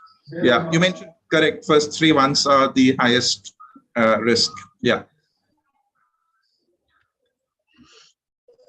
So this was a typical classical variant of papillary thyroid carcinoma, showing the typical papillary arrangement along with the nucleate characteristic of the papillary thyroid carcinoma. Again, in this picture, 10 of the 36 lymph nodes of largest in the size 1.5 into 0.8 into 1 centimeter, showing the tumor infiltration. Capsular infiltration noted, lymphovascular infiltration also noted. And the nerves did not show any tumor infiltration, and tumor mass with adjacent extrathyroidal tissue showed mass infiltration into surrounding muscle tissue, and the features consistent with papillary thyroid carcinoma of left lobe with extrathyroidal extension and nodal metastasis. Lymphovascular and capsular infiltration was also noted, but no perineural infiltration. So, as the definition of papillary thyroid carcinoma by WHO 2017, a malignant epithelial tumor showing evidence of follicular cell differentiation and a set of distinctive nuclear features. Papillae invasion or cytological features of papillary thyroid carcinoma are required. There are 15 PTC subtypes already known. Pathological characteristics, as I've already described, the typical papillae and the nuclei typical of the papillary thyroid carcinoma.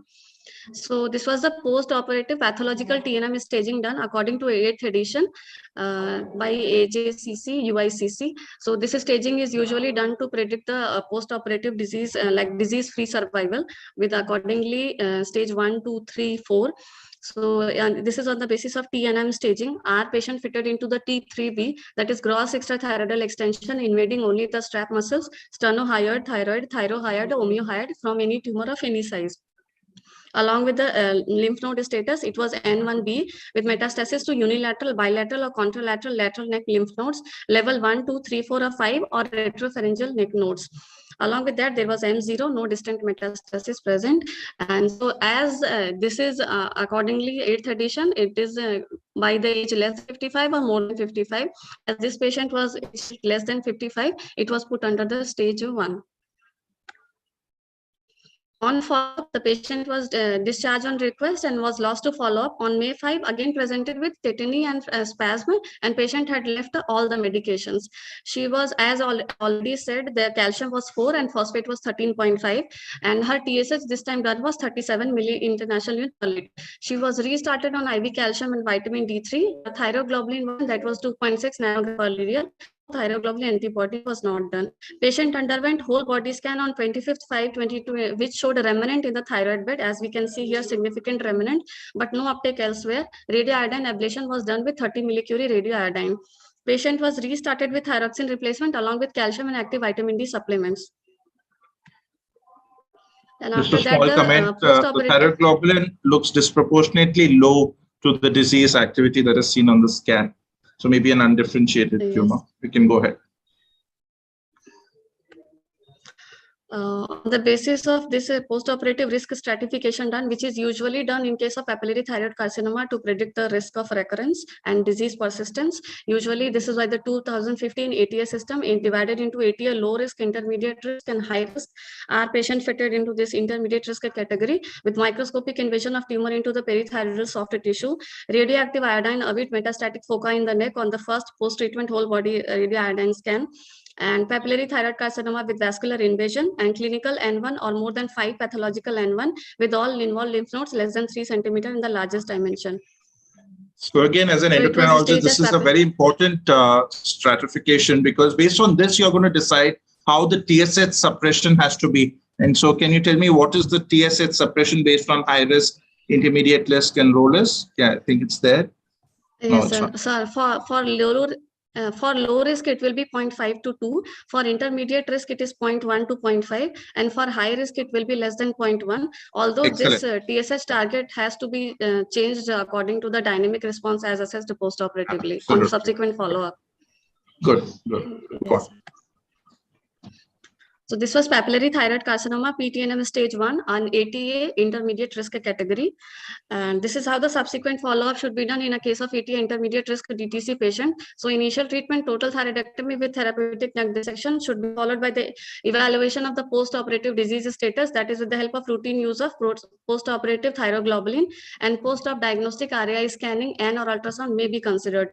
Radioactive iodine should be given for remnant ablation 30 millicurie. For adjuvant therapy, it can be up to 150, and the initial TSH goal can be 0.1 to 0.5. After that, the subsequent evaluation of response to therapy should be done on the basis of TG testing, neck ultrasound, and whole body scan can be considered. Subsequently, deciding on the excellent response or biochemically incomplete, structural incomplete, or indeterminate response, on the basis of that, further management has to be done.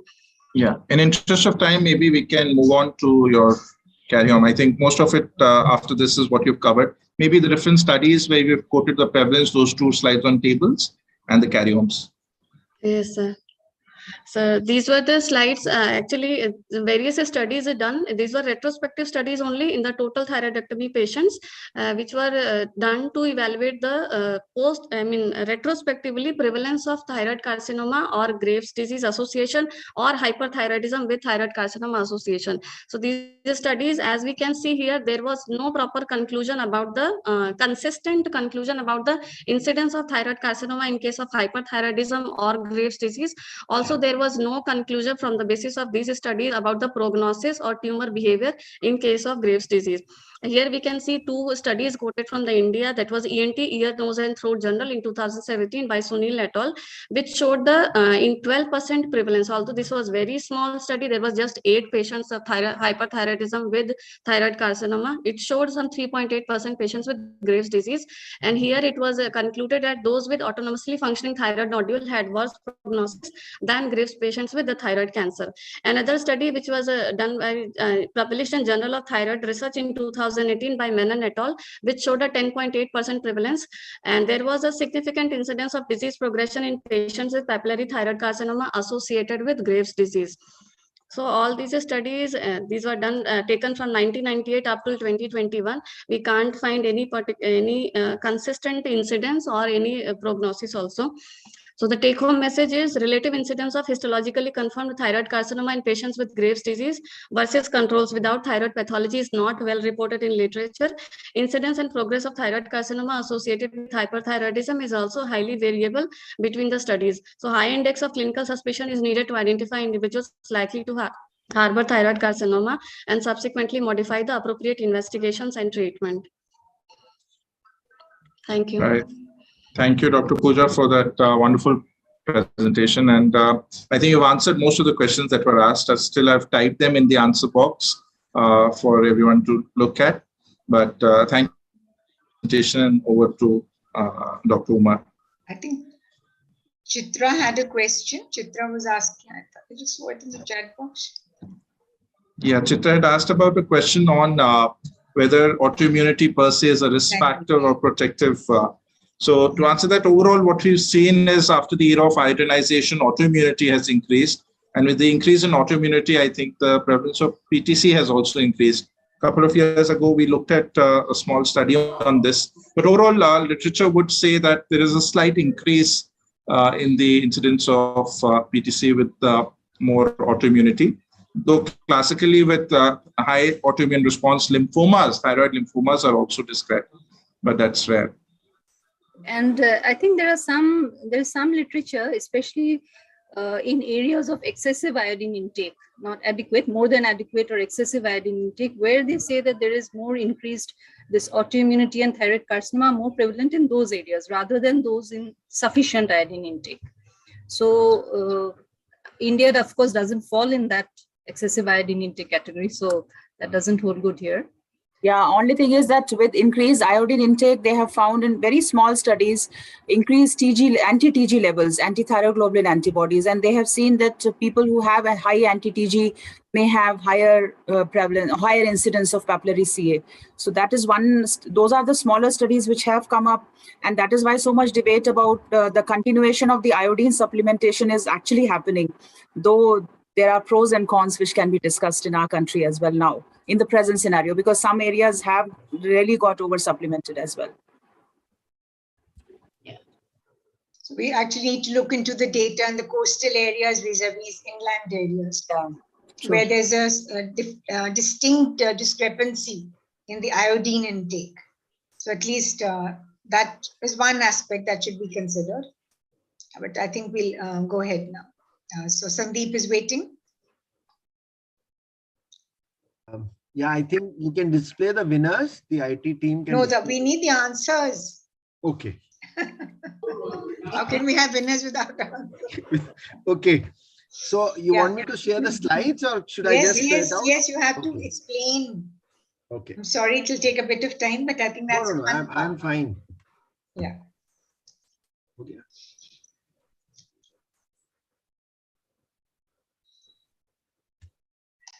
So the first question was about central hyperthyroidism. So there were two differential diagnoses. One was pituitary resistance to thyroid hormones, where there is the peripheral hormones, peripheral tissues are not resistant. So the patient will present with thyrotoxicosis. The second is, of course, TSH secreting adenoma. So how do you diagnose a TSH secreting adenoma? You do an MRI to demonstrate a pituitary adenoma. The pituitary adenoma is usually a macroadenoma in 75% of cases, and it is usually invasive in 2/3 of the cases. You do an alpha subunit. Lots of commercial labs are doing an alpha subunit. And then since co-secretion of the growth hormone and prolactin is there, so you should also do a GH suppression and pooled prolactin if you feel it is there clinically. So the answer is C. Then you go to the next case, which is about myasthenia gravis, and we had presented two cases of hyper and hypo with myasthenia gravis.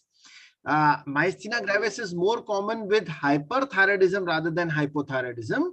And somehow they feel that the treatment, when you treat hyperthyroidism, it tends to hamper the recovery of hyper because of the immunomodulatory effects of antithyroid drugs. We all know that. Case 3 is, of course, you don't do anything to the pituitary mass. The mass melts with the treatment of when you give levothyroxine. And this is the child who had this over 4 months, the mass completely melted in this child. As you can see, there is concavity up and the mass has completely gone intracellular. So what the question number 4 was, what are the predictors of relapse? So the answer is D. Previous recurrence, orbitopathy, high TSH receptor antibodies, large goiter, pretibial myxedema is also one of the predictors of relapse. So whenever you're treating your patients and you're giving long-term antithyroid drugs, you have to keep this in mind. Now, this child had McCune-Albright syndrome with the hyperthyroidism. He did not have precocity. And we all know that FGF23 is expressed by the fibrous tissue, leading to all the fibrous deformity of the bone. That also leads to hypophosphatemic rickets. So the answer is C. Thyrotoxicosis, Cushing's, acromegaly, precocity, and hypophosphatemic rickets. This is the child with central congenital hypothyroidism. And this was already almost touched upon by the first case we were discussing. Of course, you can have multiple pituitary hormone deficiency, so you have to be careful about adrenal insufficiency in such cases. The answer is all of the above. So we all know that when TSH rises, PRP also affects on the prolactin, causes a rise in prolactin. So you have to keep in mind when there is significantly raised TSH, you may have coexistent rise in prolactin. But in a prolactinoma, you may have men and women both presenting with prolactinoma with the galactoria. Tumors are more invasive in men. Macroadenoma usually have TSHs of more than 200, but there are exceptions. We've seen exceptions with prolactins less than 200, but still having we're having a macroprolactinoma responding to cabergoline. And I would like to ask Madam as well and everybody in the panelists that I have seen prolactins in the range of 200s with prokinetics as well, with having women having galactoria. So that has to be kept in mind. All drugs are either with proton and pump inhibitors. You have prokinetics, levosulfuride, and itopride. All these drugs cause significant rise in prolactin. So the answer is all of the above. Case 8 is this road traffic accident, and the patient somehow had maybe a vascular insult in the pituitary stalk. So the answer to this question is all of the above. Although none of us do the insulin tolerance test, it is a difficult test to do. So you have clinical pointers. If you do a 8 AM or a 9 AM cortisol, if it is less than 6.5, you can say that the patient may be having adrenal insufficiency. And in a critically ill, so it is so important. For example, a patient comes to your ICU and you do a random and the BP is falling, and you do a random cortisol before you want to give that hydrocortisone. You do a random cortisol. If it is more than 33, it rules out. And under stress, cortisol of less than 15 suggests adrenal insufficiency. The answer is all of the above. This question is again from the journal and very pertinent because we were talking about hypocalcemia. In fact, this article discusses in discussion all the pointers which will tell you whether the patient will go into transient or persistent hypocalcemia and hypoparathyroidism. The answer is 56 and 7.6%. Answer is B. And this is, of course, methimazole-induced liver failure. And you give glutathione, you give steroids, you give lithium to control, and of course you don't give methimazole. So these are the answers. Thank you.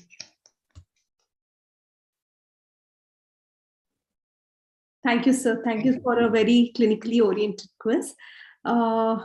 So can I ask the IT team to display the winners? So please, can you do the honors of announcing the winners, please? We should also applaud both the speakers, the presenters, DM students, and the winners as well. But you have to announce the names, Sandeep. So, okay, ma'am. I thought you will do the honors. Okay. You can do that for it. So, the quiz winners are Dr. Lakshmi S., Dr. Anand C. Sonwane, and Dr. R. Manoj Kumar Reddy. Congratulations. Yes, congratulations to all three of you. Well done. Congratulations to the Indian Thyroid Society too. Wonderful program. Thank you. Thank you, Sandeep. Over to Pramila. Yeah. I think it was a nice discussion today, and we had discussion on congenital hypothyroidism versus juvenile hypothyroidism. We had discussion on thyroid cancers and thyrotoxicosis or hyperthyroidism, how to diagnose and correlate and how to treat. So these are very important take-home points, because we know that post-thyroidectomy, we do see a lot of hypercalcemia still. And unfortunately, many times the patients don't take the treatment and they come with tetany and other problems. So these are very important things. And screening for thyroid is very, very important. This should be done as endocrinologists. We all promote that should be done and should come in the universal screening. But still, unfortunately, in peripheral health centers, it's still not happening. So I think through Indian Thyroid Society, as Dr. Uma suggested, we should make it a point that these things come into the vogue, and government should make some specific guidelines for that, because until as the government makes the guideline, we won't catch these patients. We will be definitely diagnosing, but at the peripheral centers, they'll be definitely missed. So with this, I think I hand it over to Dr. Sarita ma'am to give her final comments, and then we can close for today. And I definitely would like to say that the two residents did a fantastic job, because both the residents presented very nicely. They were very confident and they were thorough with their cases. So I think that was a fantastic job, and Dr. Uma definitely guided them. So that was a fantastic job by both her residents. Yeah. Thank you. Thank you, Pramila. See, regarding the first case, I think it's very important to remember that the dose of levothyroxine is higher at birth and, of course, with time. So 10 to 15 microgram. I think the dose was mentioned depending on the weight and depending on the thyroid status, but the dose is higher. The second thing is that if we are not sure about the diagnosis at some point in time, we would discontinue the medication only at 3 years of age, not before that. So that is the time then we might discontinue, re-evaluate, and then decide to whether we need to continue it lifelong or not. So again, that was a very, very fascinating case, which was very well presented by Praveen. And Pramila, you did a wonderful job of moderating. Thank you. The second case, again, a young girl presenting with papillary thyroid carcinoma, Graves' disease, which Pooja has presented very well. And Nitin, your comments, they have been really, really value add. Thank you. Thank you so much. I think both the cases were actually long cases. So I'm sorry for having extended the time. So the idea is long and short. But Uma, I think your choice of cases, and I'm sure your residents, with your looking into it very well, I think they presented and done an excellent job. Thank you, Uma. Thank you for being with us. Thank you, ma'am. And Sandeep, I think the quiz has been one of the best we have had so far. I think I'm sure everybody learns. We all learn from that. And we like to, revise and update ourselves. That is the whole idea of this meeting.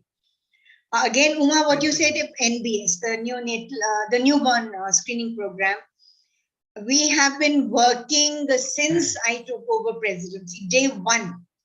It's been 3 months down the line. I'm not saying we are anywhere as yet, but we are definitely trying to do it. Remember that in India, about up to 50%, maybe a little more than 50% of deliveries are not even in the hospital. So that's just one little problem. To think of the insurmountable hurdles. I mean, it's just not a national program. It has to be implemented at every state level. So there are a lot of things to tackle. But Dr. Sujoy Ghosh and all of us, from Pramila to Arun to Minnie, we're all working at it, trying to see what best. And in fact, yesterday, we had a meeting in this context when we are trying to get to the government. So we'll keep you posted. I think that's extremely important, and we realize the importance of that. So thank you, Ganvi. Ganvi is our rapporteur, and she's going to be with us for every meeting. And you can imagine the work that goes into it behind the scenes. And now she's visible for us. Thank you, Ganvi. Thank you very much. Thank you to the IT team. We have Ashmita, who's been there regularly with us. from the IT team, and from MediSage, we have Rahul with us. So you can see the program that is lined up for next week. So I beg your pardon. It's fortnightly from this month onwards. So it will be 15th June. So please be with us. Thank you, Arun. Thank you, Minnie. Good night. Thank you very much. Good night. Yeah, good night, everyone. Good night. Good night, everyone. Night. Thank you, Good night. everyone. Good night. Good night.